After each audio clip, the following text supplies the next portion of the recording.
Hello மக்களே!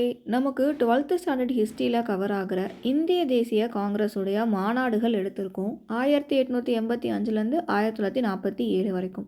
12th ஸ்டாண்டர்டில lesson 1லயே இந்த ஒரு மேப் நமக்கு குடுத்துருப்பாங்க. இதில ஐஎன்சி மாநாடுகள் நமக்கு எங்கெல்லாம் நடந்துச்சு. ஸோ ஐஎன்சியோட செஷன்ஸ் நமக்கு ஆல் ஓவர் இந்தியா எங்கெங்கே நடந்துச்சு அப்படிங்கிறது வந்து குடுத்துருப்பாங்க.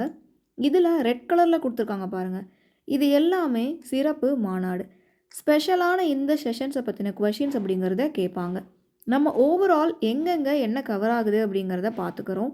ஆனால் ஸ்பெஷல் செஷன்ஸை வந்து இன்னும் கொஞ்சம் அட்டென்ஷன் கொடுத்து பார்த்துக்கணும். அதே மாதிரி லாஸ்ட்டாக பார்த்தீங்கன்னா மாநாடு நடைபெறாத ஆண்டுகள்னு ஒரு 4 ஆண்டுகள் கொடுத்துருக்காங்க. 1930, 35, 41, 45 4 ஆண்டுகளில் மாநாடு நடைபெற்றிருக்காது. அதையும் பார்த்துக்கோங்க. எந்தெந்த இடத்துல நமக்கு மாநாடுகள் எவ்வளோ நடந்துச்சு அப்படிங்கிறதும் படிச்சுக்கோங்க.